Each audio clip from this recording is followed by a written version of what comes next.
Bonjour et bienvenue. Aujourd'hui, on va se pencher sur une question qui fascine, je pense, tous ceux qui partagent leur vie avec un chat.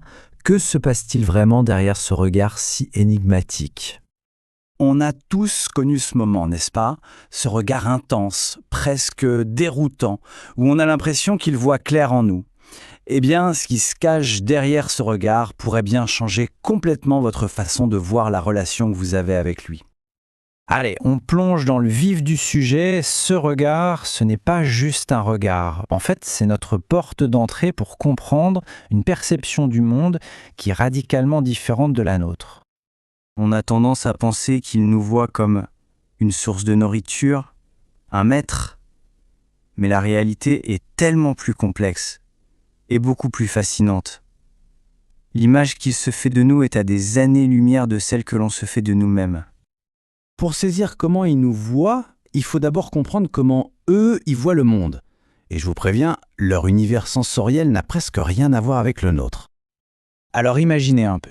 Pour nous, le monde est en haute définition, plein de couleurs vives. Pour un chat, c'est différent. Les couleurs sont plus douces, plus atténuées, surtout dans les tons de bleu et de vert.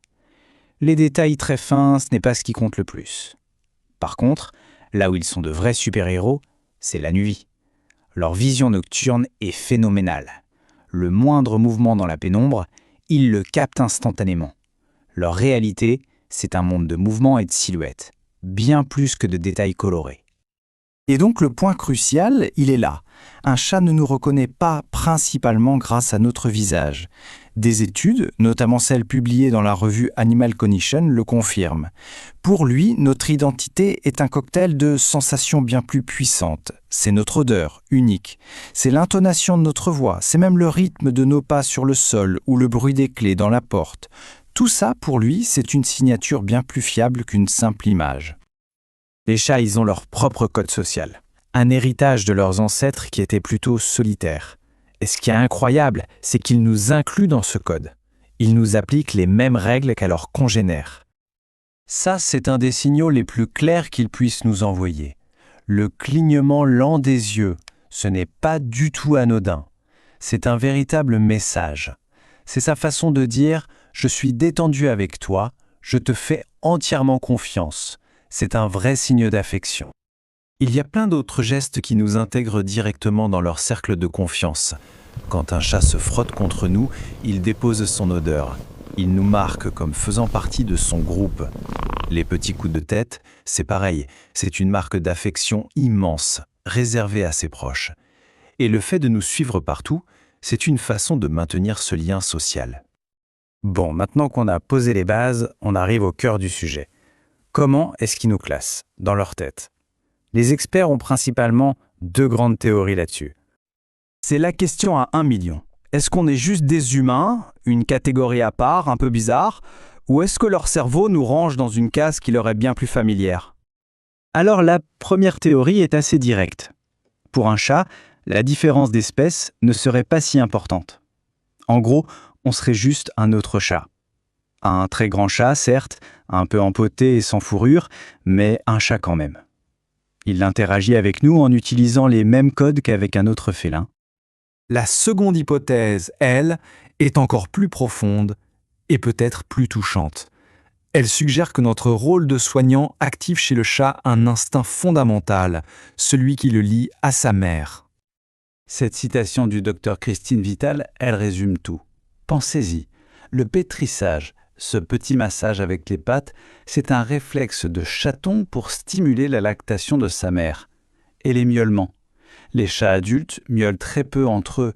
C'est un langage qu'ils ont développé pour nous, pour communiquer avec nous comme un petit le ferait avec sa maman.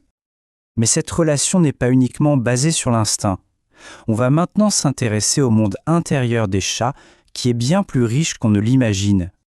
Des études assez récentes montrent que les chats ont ce qu'on appelle une mémoire épisodique. Qu'est-ce que ça veut dire ?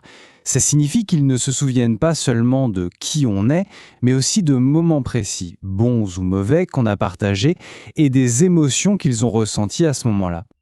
Ces souvenirs, ils forment une véritable carte émotionnelle de votre relation. Chaque moment de gentillesse, chaque routine rassurante renforce ce lien. Ils se souviennent de notre inquiétude quand ils n'allaient pas bien, du confort de notre présence. C'est une histoire commune qui est gravée dans leur mémoire. Et ça va même plus loin. Ils font preuve d'une vraie intelligence émotionnelle.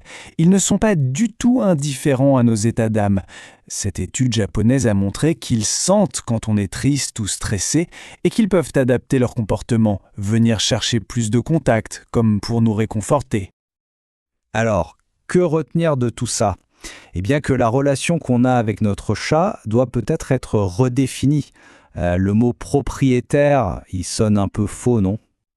En fait, pour l'autre chat, on n'est pas un maître, on est un pilier, une figure maternelle qui est la source de la sécurité, de la nourriture, du réconfort.